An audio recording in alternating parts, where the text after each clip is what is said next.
My husband brought home his high school ex-girlfriend, said she'd be living with us, and chose her over me when I refused to accept it. So, I'm on my phone right now. Please ignore any formatting errors, and I'm using a throwaway because I don't want this on my main. I, 27 female, have been married to my husband Jacob, 28 male, for almost 2 years now, but I think we might be headed for a divorce over something that happened 3 days ago. A couple of days ago, my husband brought home a friend of his from high school, who happened to be a woman. This woman, Allison, was his friend in high school, and when we brought her home, it was around evening time. I figured that they'd just run into each other at the mall where Jacob had been, and he'd brought her home for dinner or something. I welcomed her home and treated her like I would treat any other guest, but throughout dinner, I could just tell that there was something off about this person. The way she was talking to Jacob made me feel like they had a thing back in high school, and by the end of the evening, I just wanted her to leave very honestly because she was making me uncomfortable with all her inside jokes with my husband and the way she would cozy up to him or try to touch him every couple of seconds.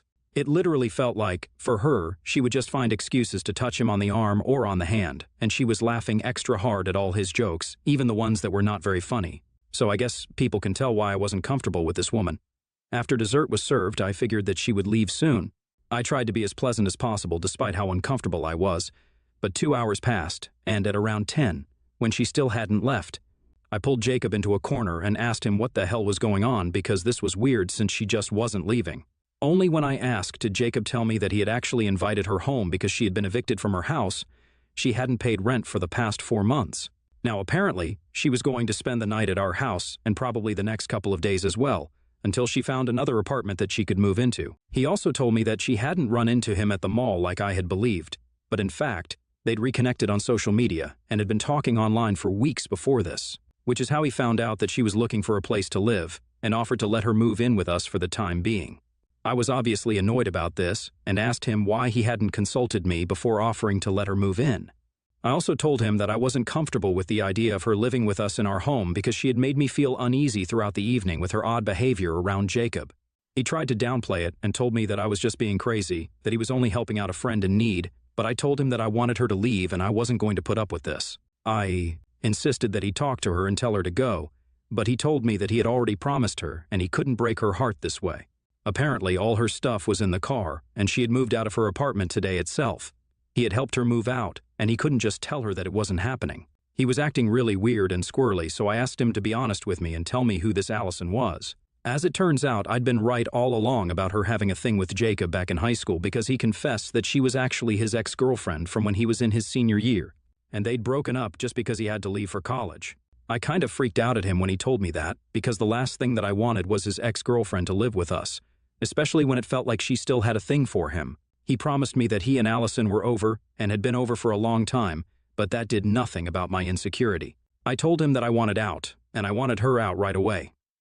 I was pretty pissed off, and I sounded like it too. I expected him to take me seriously, but instead, he turned around and told me that he wasn't kicking her out. If I had a problem with Allison living with us, then I could leave instead. He told me that he was just trying to help out a friend in need, and if I was so insecure that I couldn't even handle that, then I was the problem here, and I should go. After saying that, he walked out of the room and left me alone in the bedroom. I was shocked that he was choosing Allison over me, his wife of 2 years. We'd even been in a relationship for almost 3 years before we got married, so I think I should be a lot more important to him than some girl he dated in high school for a year before he left for college. I was stunned after he told me to leave and had nothing to say for a couple of seconds. When I went back into the living room, I saw that he was sitting on the couch beside Allison, and they were laughing at some sitcom that was playing on TV. Allison even had the audacity to tell me to come sit beside them, and then she scooted over so that she'd be sitting really close to Jacob and I would have to sit beside her while she cozied up to my husband. After she said that, I left and went back into the bedroom, packed some of my stuff in a bag, and walked out into the living room. I didn't even care that Allison was right there. I told Jacob that he could either kick her out immediately and we could talk about this, or I would be leaving. He said nothing and just pursed his lips, choosing to look the other way while Allison got up and started speaking to me in a really falsely sweet voice. She told me that she didn't intend to cause any problems, that she was just an old friend, and that's how it was going to be. Then she turned around and asked Jacob, "Right, Jake?" Now I know that Jacob hates it when people call him Jake, but when Allison said it, he didn't seem to have any problem with that. I just sighed and walked out the door, slamming it shut behind me as loudly as I could. Jacob didn't even chase me or try to stop me, and of course neither did Allison, because this is obviously what she wanted all along. It was a little creepy, but once I was out the door, I decided to linger and check out what was going to happen inside the living room once I was gone. I know it seems crazy, but I really felt in my gut that this was something I had to do. Lucky for me that I did, because I could peek through the curtains since we never really shut them entirely. And I saw that as soon as I had left, Allison and Jacob sat side by side. I could barely hear it, but they were having some conversation which was definitely about me. Jacob looked upset, and after a while, to my shock, Jacob laid down and rested his head on Allison's lap, where she stroked his hair. I was furious when I saw that, and in the heat of the moment, I decided to take out my phone and click a picture of the two of them in that position. They couldn't see me, but I could see them, and I made sure that I got an angle where both their faces would be visible in the picture. When I was done clicking the picture, I decided I didn't need to stick around anymore and walked all the way to a friend's house. I could have taken my car, but I really didn't want to drive, especially when I was in such a terrible mood. I honestly just wanted to walk and think about what I'd just seen. My blood was boiling, and I felt like I just had to do something to get back at Jacob for what he was doing to me. So, before I knocked on my friend's door, I decided to go online and post the pictures that I'd taken with a caption that just said cheater and nothing else. After I was done posting, I knocked on my friend's door, and she let me in. She just checked her social media, and she asked me what the heck my post was about as soon as she saw me. Once I entered the living room, I explained the story to her once I was sitting on the couch, and she told me that I'd gone a little too far in dealing with this because already the comments were full of hate towards Allison and Jacob. She told me that while she agreed that Jacob needed to be called out, posting a personal picture of them that was so intimate was probably not the best way to go about the situation. And I could also get into legal trouble for it if it actually came down to that. I heard her out, and it actually made a lot of sense what she was saying, so I decided to go ahead and delete the image from my account. But even after I took down the post, several people continued to text me to put it back up because they thought that that was exactly what Jacob deserved. I was touched that so many people were on my side. But I got a harsh reality check when my friend told me that they really didn't care about my marriage or my relationship with Jacob. They only cared about the gossip that they were going to get out of this. So I needed to stay out of the drama and ignore the people who were texting me because they only cared about all the drama that was going to come out of this, not about my emotional well-being. She was right, so I decided to turn off my phone for a while and do something to distract myself.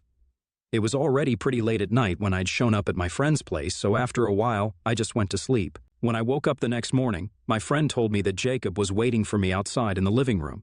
He turned up just a couple of minutes before I woke up, and even though my friend had tried to send him back home, he refused to leave without seeing me first.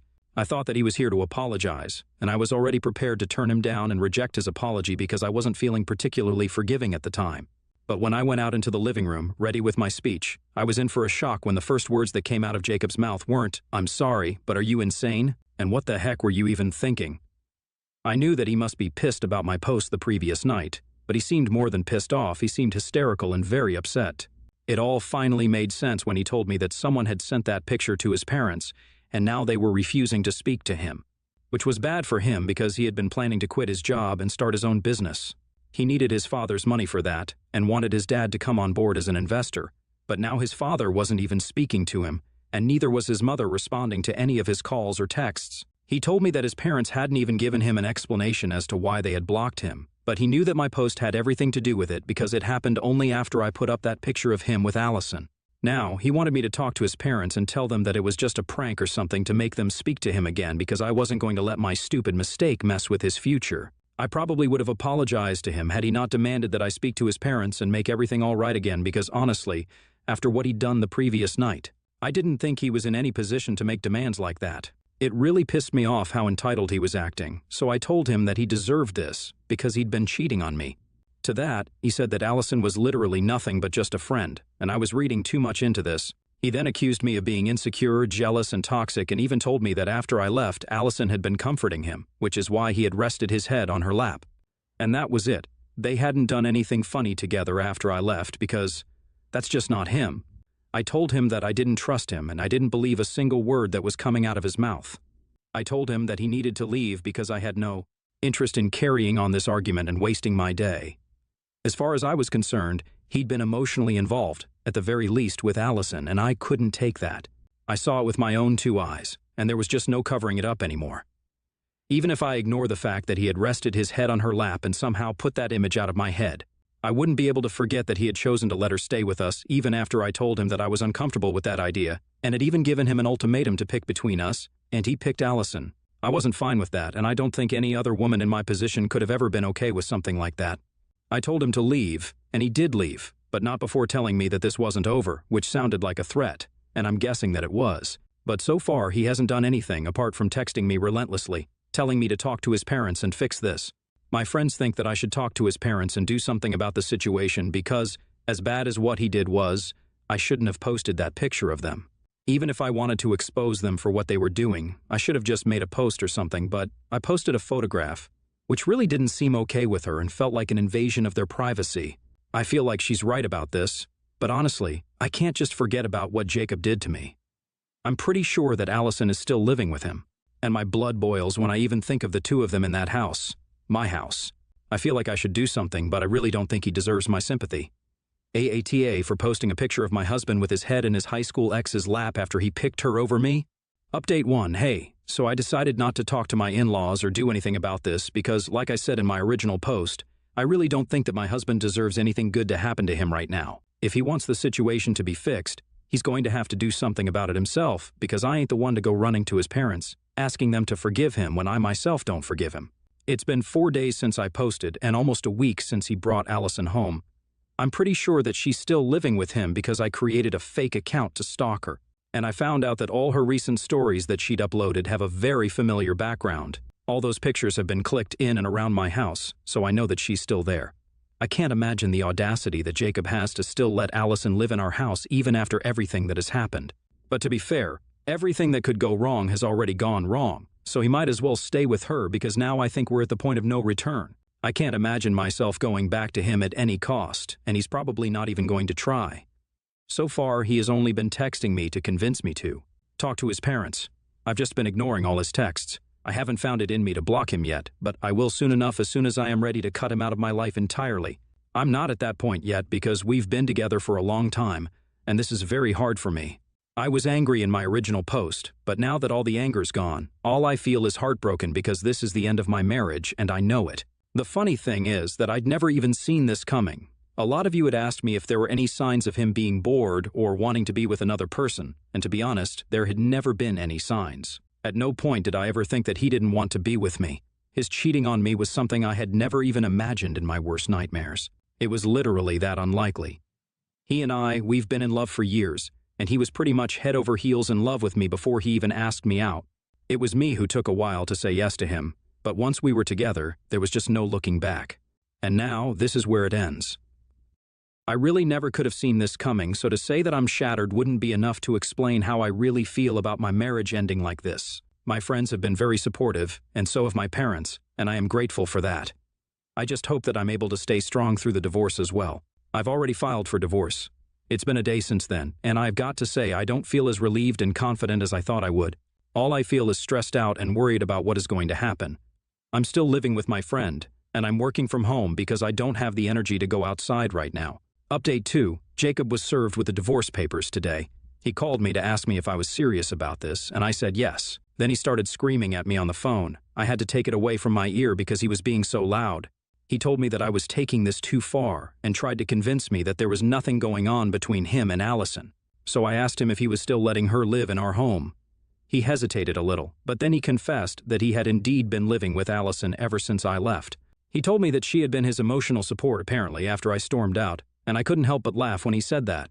I pointed out the irony in what he was saying because, had it not been for Allison and their weird little friendship, then he probably never would have needed any emotional support in the first place. He got very upset when I said that, and told me that Allison always spoke very highly of me, so it was disappointing for him to hear me treat her like a competition instead of a friend. I told him I didn't care about what Allison thought about me. In fact, none of this was about Allison. This was about him and our relationship. I told him that I was getting a divorce from him, not Allison. He was the one who had let me down. I couldn't care less about that woman, even if I tried to, but I did expect certain things from my husband, and he had failed to live up to those expectations. I expected a certain amount of loyalty from him, and I expected him to prioritize my feelings and our marriage over his friendship with his high school ex-girlfriend. He told me that I was being unfair and unreasonable. He told me that Allison was literally nothing but a friend yet again, as if that was going to change anything. He then asked me what I would do if I had been in the same position as him, where a friend of the opposite gender had asked me for help, I told him truthfully that I would have tried to help to the best of my abilities, but if my husband felt uncomfortable, then I wouldn't hesitate to pick my marriage over my friendship. To me, my marriage was the top priority, and he had shown me that it was not the same for him.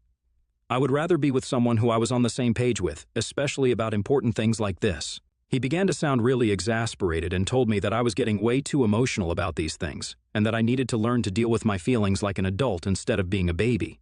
Crying, and then storming out without even a discussion just because things were not going my way. He tried to then lecture me about how life isn't fair and blah blah blah blah, but I wasn't interested in hearing that, so I disconnected the call. I was about to block him when he sent me a text saying that I was being immature and that I really wasn't the victim here. If anything, he was the victim because, thanks to my irrational decision to post that picture, his parents were not speaking to him anymore, and he had put his business idea on hold. He told me that he expected an apology at the very least from me, but he didn't even receive that, and instead I'd sent him divorce papers just to make him feel bad for helping a friend. So I texted back instantly and told him that I was really sorry for posting that picture. And then I said that, to make it even, I'll just post a picture of myself with my guy friends, where I'm being inappropriately close with them. Maybe that'll help him see things how I see it. And then I blocked him. So, that's done with. Update 3. Well, we're in the middle of settlement negotiations right now. There's still a while to go before the divorce is finalized, but yesterday I received a text from Allison saying that she was really sorry because she'd accidentally ended up sleeping with Jacob. She claimed that he had been having a really hard time with the divorce and everything, so she was trying to comfort him. And it just happened. Of course, I didn't buy any of it, and I knew that she was saying it just to rub it in my face. There was no way that they were doing this for the first time after living together for more than 3 weeks. But I didn't care because I was getting rid of him, and she was going to be stuck with him. She could keep him. I didn't really want him anymore anyway, and I'm sure that a guy who has cheated once will cheat again without a second thought. Besides, if he cheated on me, his wife of 2 years, then Allison would have to be pretty delusional to believe that he wasn't going to cheat on her at some point. But whatever, it's just none of my business anymore. I'm out of here.